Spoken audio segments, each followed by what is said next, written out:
तरफ भाग जाती है और वहाँ पर प्रेशर क्या होता है, कम होता है। प्रेशर कम होता है तो वहाँ पर भी जो अंदर का प्रेशर उतना ही रहता है, जिस वजह से वहाँ पर भी छोटे बच्चों के जो नसें होती है पतली उतली, उससे खून देने लगता है। तो ये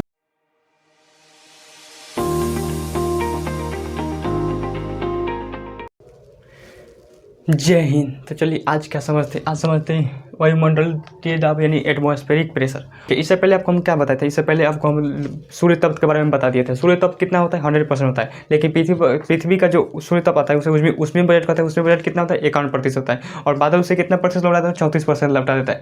और सोख लेता है कितना प्रतिशत, बादल 15%।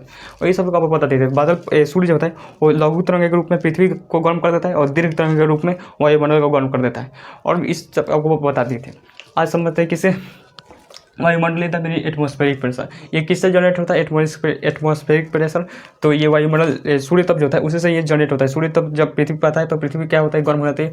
और गर्म होने के कारण क्या होती है, वहाँ पर कोई भी चीज़ जो गर्म होता है तो उसमें से हवाएं क्या होता है, हवाएं निकलती है। हवाएं निकल के कारण हवाई से ही क्या होता है, एक दाब प्रेशर बनता है जिसे हम लोग वायुमंडलीय दाब यानी एटमॉस्फेरिक प्रेशर कहते हैं। तो अब देखिए आज समझते हैं एटमॉस्फेरिक प्रेशर। देखिए ये क्या है, पृथ्वी है। पृथ्वी के चारों पृथ्वी के ऊपर कौन से 5 परतें पाई जाती है वायुमंडल की, कौन कौन, क्षोभ मंडल, समताप मंडल, मध्य मंडल, आयन मंडल और बाह्य मंडल। क्षोभ समताप मध्य मंडल, और क्षोभ मंडल, समताप, मध्य मंडल, आयन मंडल और बाह्य मंडल। कौन सा मंडल, बाह्य मंडल। ट्रोपोस्फीयर, स्ट्रेटोस्फीयर, मेसोस्फीयर और इसे कहते हैं आयनोस्फीयर। तो देखिए जब ये सूर्य जब आती है, पर सूर्य का प्रकाश जब आता है उसे हम लोग सूर्य तप्त कहते हैं। क्या कहते हैं, सूर्य तप्त। आपको पता होगा कि पृथ्वी पर हमेशा क्या होता है, पृथ्वी जो होता है हमेशा 50% बादल मौजूद होता है। पृथ्वी पर कितना प्रतिशत, हमेशा 50% ये बादल।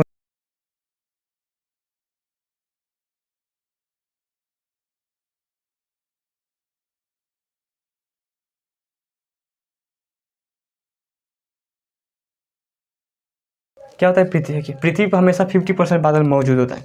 अब जब इसमें से ये बाद में बता देंगे, कहता है बाद में बता देंगे। देखिए पृथ्वी पर कोई व्यक्ति है, ये क्या है, व्यक्ति, ये कोई व्यक्ति है, कहता है कोई व्यक्ति है। और व्यक्ति के ऊपर 5 परतें, क्षोभ, समताप मंडल, वायुमंडल। ये देखिए, और ये ना कोई ना प्रेशर लगाएगा, ये कोई ना कोई प्रेशर लगाएंगे। ये मान लीजिए इस पर से ये प्रेशर लगाया, मान लीजिए ये इसके आसपास वाला प्रेशर नहीं लगाना, लेकिन इसके ठीक जस्ट ऊपर जो हवाएं हैं वो तो इस पर प्रेशर लगा रही होंगी। लेकिन वो अलग बात है कि हमें फील नहीं होता है प्रेशर लगाए, लेकिन प्रेशर लग रहा है। कहता है प्रेशर लग रहा है, प्रेशर लगाते ही सब। प्रेशर कैसे लगाते हैं, देखिए वायुमंडलीय दाब जब प्रेशर लगाते हैं, लेकिन उसे हम लोग बचपन से ही झेलने के लिए आदत हो चुके हैं, जिस वजह से हम लोग वो अभी नहीं पता चलता है कि प्रेशर लगा है कि नहीं लगा है। लेकिन अब जैसे ही अगर क्षोभ मंडल के ऊपर जाएंगे तो वायुमंडल का दाब, मतलब वायु जो क्षोभ मंडल है यानी एक परत जो होती है, वायुमंडल की एक परत घट जाती है। तो जैसे जहाज वगैरह उड़ते हैं कौन से मंडल में, मतलब प्लेन वगैरह कहाँ पर उड़ते हैं, समताप मंडल में। मान लीजिए ये प्लेन हो गया,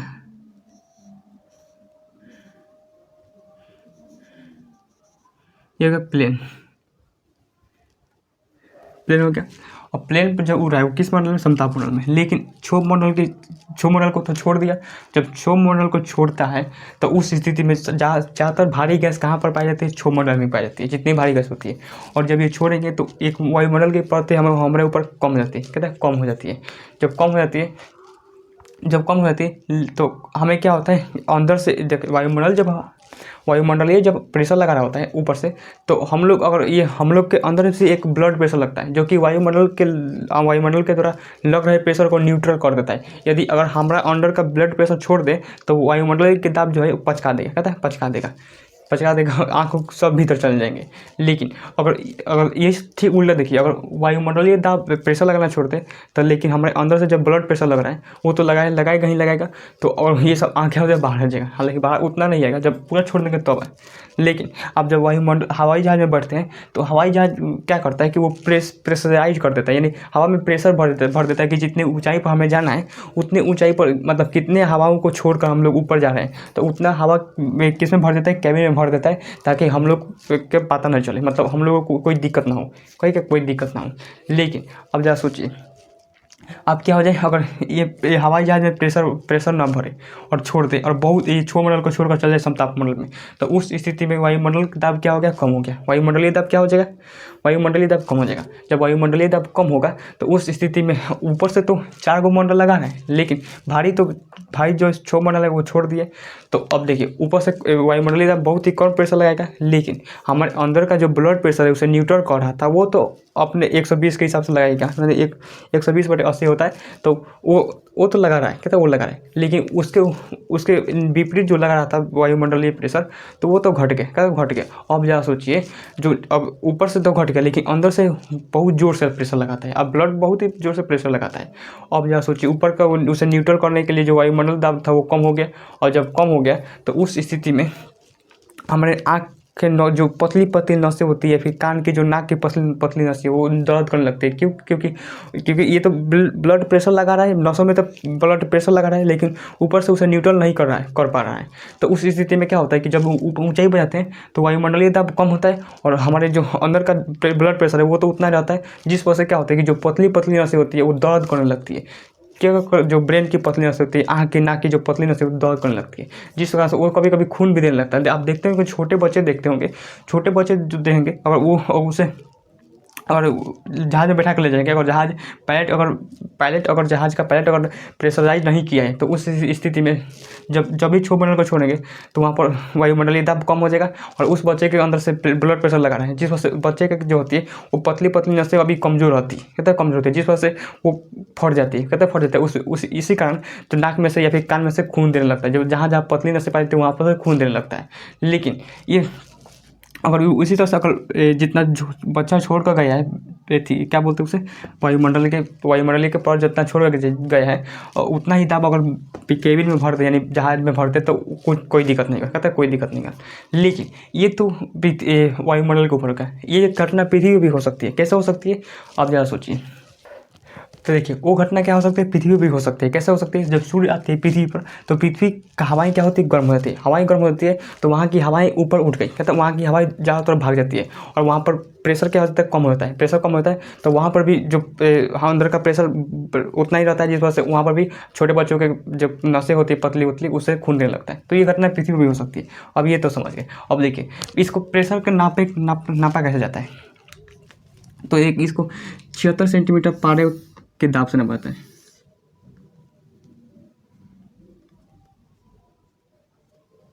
वही एक 76 सेंटीमीटर। आप देखेंगे एक पारा होता है, पारा को क्या कहते हैं, 76 सेंटीमीटर। ये कितना था, 76 सेंटीमीटर। इसमें क्या है, इसमें पारा भर दिया जाता है। क्या भर दिया जाता है, इसमें पारा भर दिया जाता है। और पारा अगर 76 सेंटीमीटर पर अगर है तो क्या है, नॉर्मल दाब है। क्या था, नॉर्मल दाब है, यानी प्रेशर क्या है, नॉर्मल है। क्या था, नॉर्मल।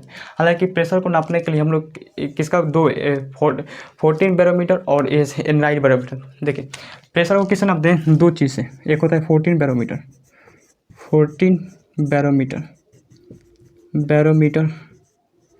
और एक होता है एनराइड बैरोमीटर। एनराइड बैरोमीटर 14 बैरोमीटर और एनराइड बैरोमीटर। तो 14 बैरोमीटर ये क्या होता है, ये दाब को बताता है कि कितना दाब है। कहता है कितना दाब है। 14 बैरोमीटर में किसका प्रयोग करते हैं, पारा का प्रयोग करते हैं। इस तरह से एक इतना बड़ा क्या होता है, 76 सेंटीमीटर का कोई इंस्ट्रूमेंट ले लेते हैं, और इस इंस्ट्रूमेंट में क्या भर देते हैं, पारा भर देते हैं। अगर पारा अगर 76 सेंटीमीटर के आसपास है तो नॉर्मल दाब है। अगर नीचे है तो वहाँ पर प्रेशर क्या है, ज़्यादा है, और ऊपर है तो प्रेशर क्या है, कम है। कहता है प्रेशर कम है। अब देखिए, प्रेशर कम है तो अब ज़रा सोचिए, यहाँ पर क्या पाया जाता है, बहुत सारा 50% बादल है, 50%, इसको हटाओ इसको।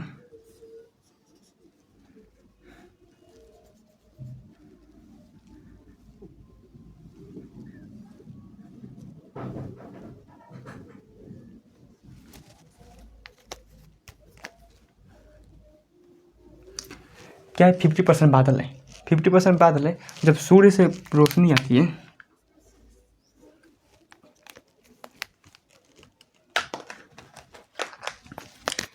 ये होगा सूर्य। सूर्य से जब रोशनी आती है इस तरह से, फोटॉन के रूप में आती है, आपको पता होगा।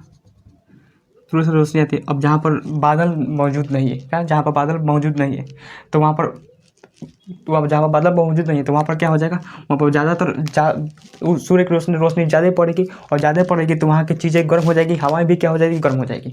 हवाएं क्या हो जाएगी, गर्म हो जाएगी। तो यहाँ की हवाएं उठ कर क्या हो जाएगी, भाग जाएंगी। यहाँ की हवाएं उठ कर क्या हो जाएगी, भाग जाएंगी, उठ कर भाग जाएंगी। तो यहाँ पर प्रेशर क्या हो जाएगा, कम हो जाएगा। हवाएं उठ कर भाग गई तो प्रेशर क्या होगा, कम हो गया। प्रेशर कम हो गया तो इससे जो पारा जो है, पारा का दबान क्या हो जाएगा, बढ़ जाएगा। कहता है पारा का दबान जो होता है वो बढ़ जाएगा।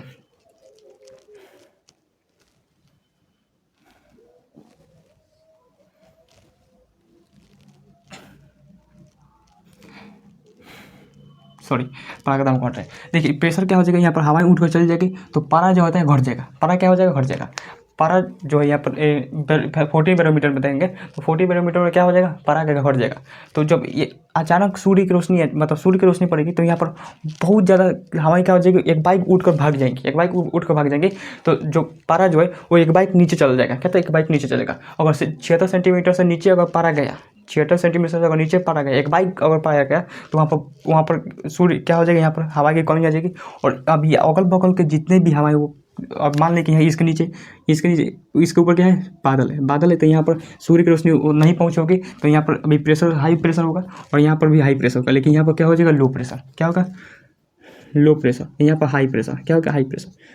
हाई प्रेशर हो गया। अब ये हाई प्रेशर जो है वो किसे भरेगा, यहाँ की हवाएं को भरने चालू करेगा। हवा एक बाइक चारों तरफ से भरने आएगा तो वहाँ पर तूफान, आंधी तूफान बहुत ज़्यादा आ जाएगा। आंधी तूफान जो आ जाता है कहाँ पर, आंधी तूफान आ जाएगा कहाँ पर, यहाँ पर जहाँ पर ये लो प्रेशर हुआ है। अब वो पता है कोई भी चीज़ हाई प्रेशर से लो प्रेशर की ओर जाती है। अब कैसे देखेंगे, अब हवाएं हाई प्रेशर से लो प्रेशर की ओर कैसे जाती है, आप खुद देखिए। आप क्या कीजिए, मैंने एक बचपन में प्रयोग करते थे, एक लड़का था तो उसमें क्या किया था, छोटा लड़का था। जैसे अब क्या हो, आप किसी 5-6 साल के लड़के को लीजिए और उसमें एक पाइप आता है, एक पाइप लीजिए और एक छोटे बच्चे के मुंह में डालिए, एक अपने मुंह में डालिए और दोनों लोग फूकिए। तो किसका प्रेशर ज़्यादा होगा, आपका प्रेशर ज़्यादा होगा तो बच्चे का प्रेशर कम होता है, इसलिए आपका जो हवा है वो बच्चे के मुंह में चला जाता है। ये मैंने बचपन में प्रयोग किया था।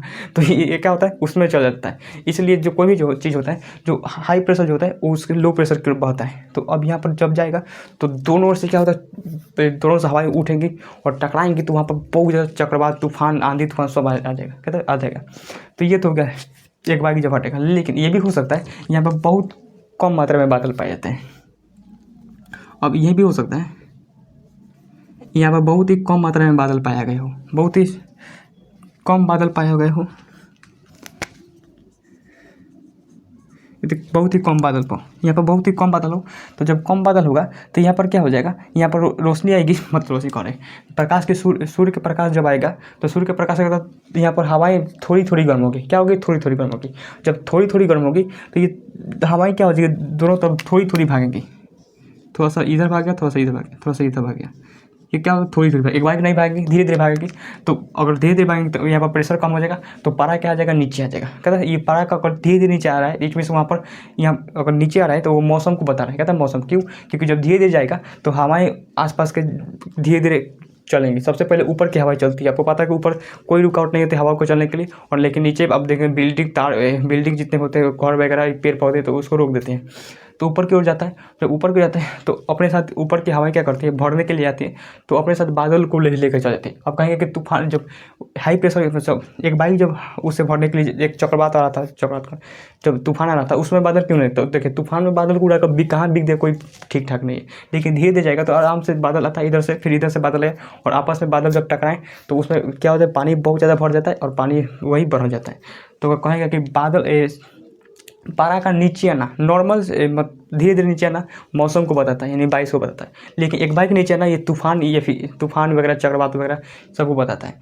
तो ये आप समझ लिए, लेकिन इधर छोटे लेवल पर आता है। क्या है? छोटे लेवल पर है। अब थोड़ा बड़े लेवल पर आकर देखते हैं। अब ये तो आपको पता है, देखिए 14 मिलीमीटर क्या था, दाब को बताता है। कितना दाब को बताता है। और ये किसको बताता है? ऊंचाई को।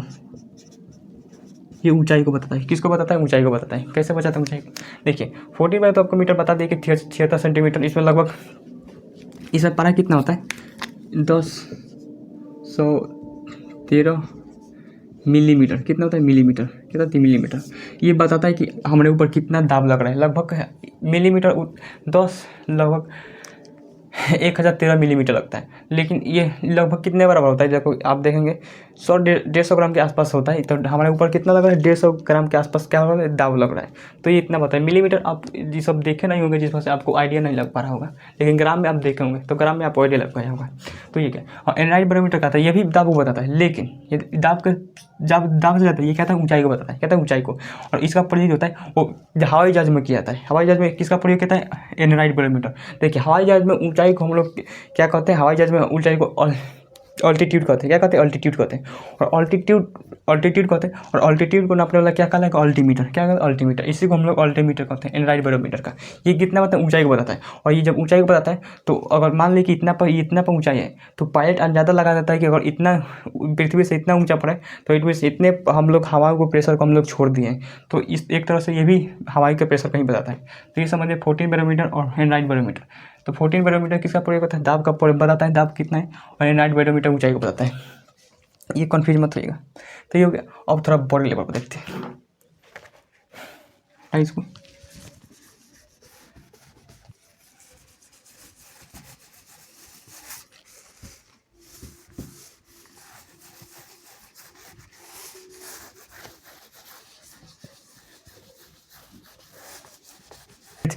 देखिए पृथ्वी जो है इस डॉटेड रेखा को हम लोग क्या कहते हैं? विषुवत रेखा कहते हैं। विषुवत रेखा एक भूमध्य रेखा। विषुवत या फिर भूमध्य रेखा। इसे हम क्या कहते हैं? विषुवत रेखा या फिर भूमध्य रेखा। कहते हैं विषुवत रेखा या फिर भूमध्य रेखा। देखिए पृथ्वी पर हम लोग 1 डिग्री घूमेंगे, तो अब देखिए बीच में ये सेंटर है। सेंटर से हम लोग क्या करें? कुछ देखिए ये क्या है? ये पृथ्वी सेंटर है। पृथ्वी का सेंटर है। अगर पृथ्वी के सेंटर से यहाँ पर हम 1 डिग्री उठाएंगे, यहाँ पर क्या कितना डिग्री उठाएंगे? 1 डिग्री उठाएंगे, तो यहाँ पर जो दूरी तय करेगा 111 किलोमीटर। कितना दूरी करेगा? 111 किलोमीटर। जैसे आप समझे नहीं, देखिए ये क्या है? कौन है? कहता यहाँ पर कोई ना कोई एक मान लेते हैं पृथ्वी। अब देखिए यहाँ पर हम लोग, ये कितना हो गया? 1 डिग्री। ये कितना हो गया? 1 डिग्री। 1 डिग्री, इसको 1 डिग्री उठाए। हालांकि ये समझाने के लिए बता रहे हैं। तो जब 1 डिग्री उठाएंगे, तो इसको अब मिलेगी 1 डिग्री यहाँ पर सतह तक मिलेगा। तो सतह तक दूरी इस यहाँ से लेकर ए से लेकर बी तक की जो दूरी तय होगी वो 111 किलोमीटर। कितना? 111 किलोमीटर। अगर पृथ्वी पर इसके सेंटर से हम लोग 1 डिग्री उठाएंगे, तो कितना हो जाएगा? 111 किलोमीटर उठ जाएगा। सोचिए इतना क्या खतरनाक होता है? 111 किलोमीटर। अब आपको अंदाजा लग गया। अब यहाँ पर आइए, देखिए ऊपर से लेकर इसको लेते हैं, यहाँ से इसके विषुवत रेखा से 10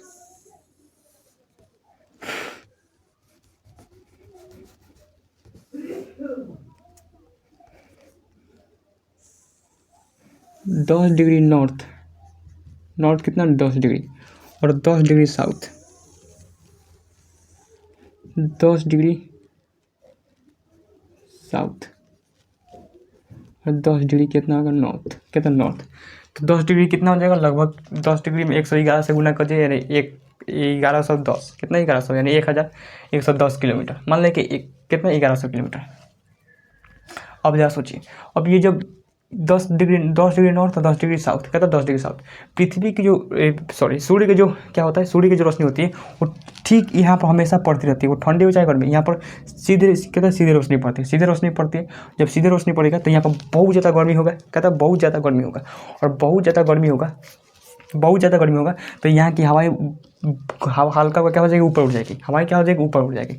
जब हवाएं हल्का को क्या हो जाएगी, ऊपर उठ जाएगी।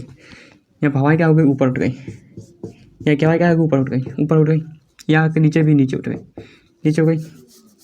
अब देखिए, अब जब ऊपर हवाएं उठ गई, हवाएं क्या हो गई, हवाएं ऊपर उठ गई, तो यहाँ इसके आसपास तो क्या होगा, ठंडा होगा। तो ठंडी हवाएं क्या होगी, हाई प्रेशर होगी यहाँ पर। तो हाई प्रेशर जब लो प्रेशर क्यों आएगा, इस तरह से लो प्रेशर, इधर से लो प्रेशर क्या आएगा, कहता लो प्रेशर क्या आएगा। अब देखिए लो प्रेशर कहता है यहाँ पर बहुत ज़्यादा चक्रवात तूफान उठ जाएगा। क्यों, क्योंकि यहाँ पर अब देख रहे हैं यहाँ पर लो प्रेशर से हाई प्रेशर से लो प्रेशर की ओर जा रहा है। ये क्या हाई प्रेशर है, ये भी हाई प्रेशर। यहाँ पर क्या होगा, लो प्रेशर, क्या होगा, लो प्रेशर। जब लो प्रेशर हुआ तो हवाएं क्या हो जाएगी, यहाँ पर जाएगी। अब आपको बताए थे वहाँ पर कि हवाएं जब बहुत ज़्यादा मात्रा में, बहुत एक पाइक हवाएं जब जाती है तो वहाँ पर चक्रवात तूफान आते हैं, कहता चक्रवात तूफान आएगी। तो यहाँ पर तो बहुत ज़्यादा चक्रवात तूफान आता होगा, तो ऐसा नहीं है। क्यों नहीं ऐसा, देखिए अब देखिए, ये जब हवाएं जाती है तो ये तो ठंडी रहती है तभी ना ये नीचे बैठी रहती है और हवाएं जाती है यहाँ पर ठंडी रहती है। लेकिन ये जैसे ही ये विषुवत रेखा में सीमा में प्रवेश करती है तो वो कुछ दूरी तक जाकर वो हवाएं भी क्या होती है, गर्म हो जाती है। क्या होती है, जैसे ही विषुवत रेखा में प्रवेश करती है 10 डिग्री साउथ के बाद और 10 डिग्री नॉर्थ के बाद, जैसे ही अगर विषुवत रेखा की ओर प्रवेश करती है तो 100-150 किलोमीटर जाने के बाद क्या होती है, वो भी हवाएं क्या होती है, गर्म होती है और वो भी उड़ जाती है। फिर ऐसा लगातार प्रक्रिया हो रहा है, कहता लगातार, क्योंकि यहाँ पर पहुँची, यहाँ तक तो नहीं पहुँच पाएगा। लेकिन यहाँ पर तूफान क्वेश्चन पूछेगा कि विषुवत रेखा के पास 10 डिग्री नॉर्थ और 10 डिग्री साउथ तूफान देखने को मिलेगा। क्यों, क्योंकि अभी यहाँ पर जाहिर होती है और इसे गर्म होने में टाइम लगेगा, तो तब तक कुछ दूरी तय कर चुकी होती है। लेकिन तय कर चुकी होती है, लेकिन ये 5 डिग्री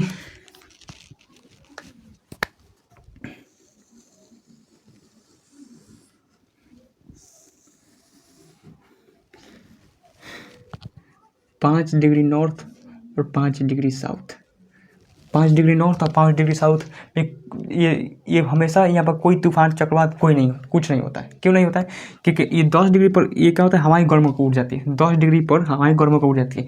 जब जैसे ही प्रवेश करती है 10 डिग्री के बाद प्रवेश करती है तो कुछ दूरी चल कर वो क्या होता है, उड़ जाती है। तो जिस वजह से यहाँ पर 5 डिग्री नॉर्थ और 5 डिग्री साउथ हम यहाँ पर कोई चक्रवात तूफान नहीं आता है। इसे हम लोग शांत क्षेत्र कहते हैं। क्या कहते हैं, शांत क्षेत्र, शांत क्षेत्र, क्या कहते हैं, शांत क्षेत्र। तो ये तो यहाँ पर कोई मतलब अशांति नहीं फैलेगी, इसलिए शांत क्षेत्र कहलाएगा। लेकिन भूगोल की भाषा में शांत क्षेत्र को हम लोग डोलड्रम कहते हैं। क्या कहते हैं, डोलड्रम, क्या कहते हैं, डोलड्रम कहते हैं। भूगोल में शांत क्षेत्र को हम लोग क्या कहते हैं, डोलड्रम। तो डोलड्रम कहाँ पाया जाता है, तो विषुवत रेखा के 5 डिग्री नॉर्थ और 5 डिग्री साउथ। क्या 10 डिग्री नॉर्थ और 10 डिग्री साउथ पाएगा, नहीं, क्योंकि वहाँ पर तूफान हमेशा आते हैं। डोलड्रम उसे कहते हैं जो शांत क्षेत्र होता है। तो 10 डिग्री नॉर्थ और 10 डिग्री साउथ जो होता है वहाँ पर चक्रवात आ जाते हैं, मतलब चक्रवात या फिर तूफान वगैरह आ जाते हैं, क्योंकि उसको हवाएं जब जाती है तो गर्म होने में उसे टाइम लग जाता है, जिस वजह से वो 5 डिग्री तक पहुँच नहीं पाती, तब तक वो हवाएं क्या होती है, गर्म होकर उड़ जाती है। तो यहाँ पर हमेशा तूफान चक्रवात कुछ नहीं आएगा, इसलिए हम शांत क्षेत्र कहते हैं। क्या कहते हैं, शांत क्षेत्र कहते हैं। शांत क्षेत्र को भूगोल की भाषा में हम लोग क्या कहते हैं, डोलड्रम। क्या कहते हैं, डोलड्रम। ये हो गया डोलड्रम।